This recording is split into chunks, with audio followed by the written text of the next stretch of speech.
So I'd like to begin today in English by congratulating the new ministers for their roles. It's literally a 1 in a million opportunity. I think they have 40 ministers in total, and there's about 41 million people, so it's literally 1 in a million to be a minister, and a big accomplishment to get to that place.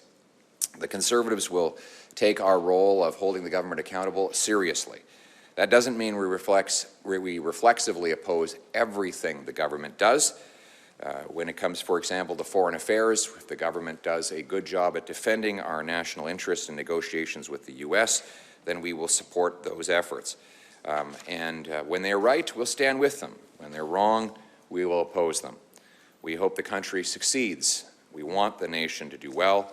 We ran on the promise of bringing home Canada's promise, a very simple deal that Canada used to provide, which is that anyone who works hard gets a great life in an affordable home on a safe street under our proud flag. And that means boosting the buying power of our workers and seniors by cutting wasteful spending and bureaucracy to bring down taxes and inflation. It means freeing workers and businesses to build more affordable homes and develop resources. It means unleashing investment by cutting and simplifying taxes.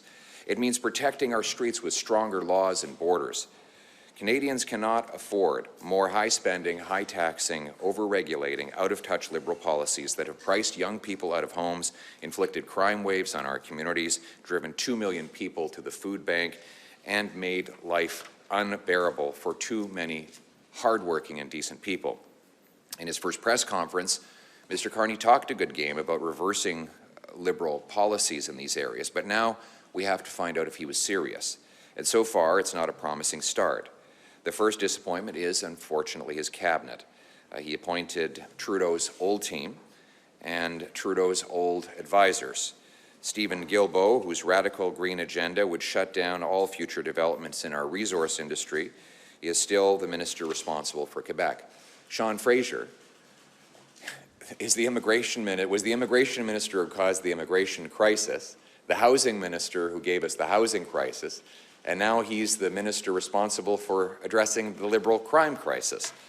It seems like he is the master at failing upward.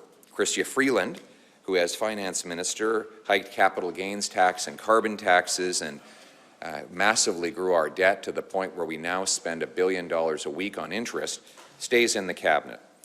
Then there's Gary Anadasangari, the new Minister of Public Safety, who said the actual crimes, the actual issues around bail are quite sound, and they are embedded in, codified in law right now, as in to say that there's nothing wrong with the system. Well, in fact, there's everything wrong, as we see from the growing crime wave on our streets. Then there's François-Philippe Champagne, Trudeau's Minister of Everything, who never really managed to do anything.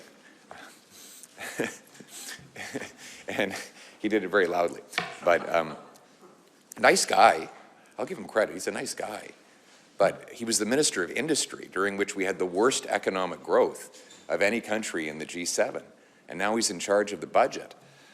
Then there's Joly, LeBlanc, Haidu, Anand. Anand was the president of the Treasury Board, during which time the bureaucracy and the consultant bills blew out of control. In all, 14 Trudeau ministers are now in Carney's cabinet. It's more of the same when Canada needs real change.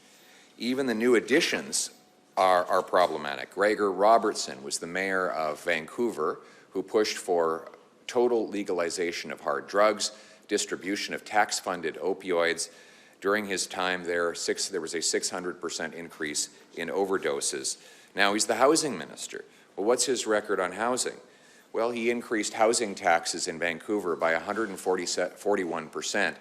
And the result was that housing costs went up by 149%, more than doubling the costs and giving Vancouver, his city, the most expensive housing prices in all of North America. Now, Mr. Carney puts this gentleman in charge of housing.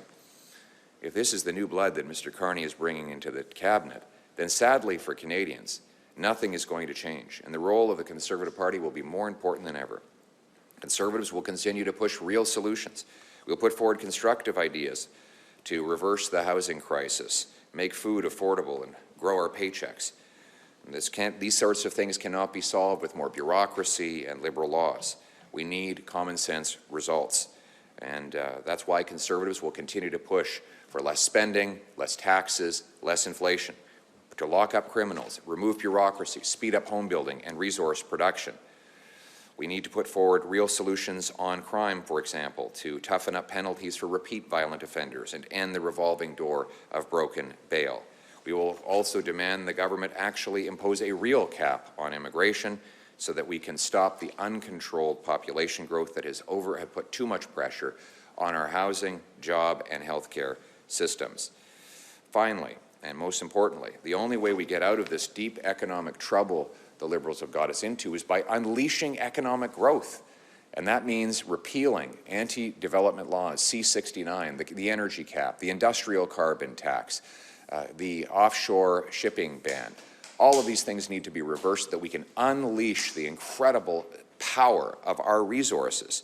We need a pro-growth, free enterprise agenda to take us from the worst in the G7 to the best in the G7. We should be the richest country in the world with our resources and our brilliant people, and Conservatives will continue to propose real solutions to make that happen.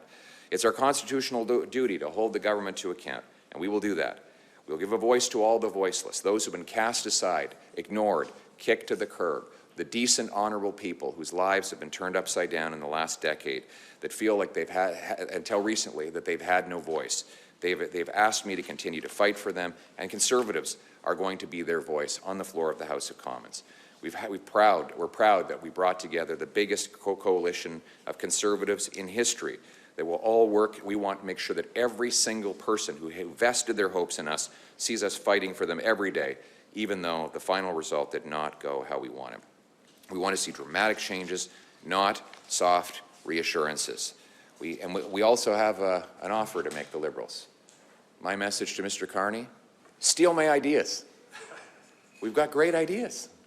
And we've been leading the charge on the debate over carbon taxes, inflation, housing prices, crime, drugs, resource development. And I note the Liberals even lifted a few of those ideas and put them in their platform to get reelected. We want to make sure that they were sincere about that. And we're going to continue to put forward solid ideas to make people's lives better every day. Because our purpose is to bring home the promise of Canada, that everyone who works hard gets a great life, that anyone from anywhere can do anything, where you get a nice, affordable home on a safe street. Every day and in every way, we will fight for our people and our country, to put people back in charge of their lives with bigger paychecks, abundant, affordable energy, home ownership, low taxes, safe streets, and a strong military in the country that we know and love, Canada.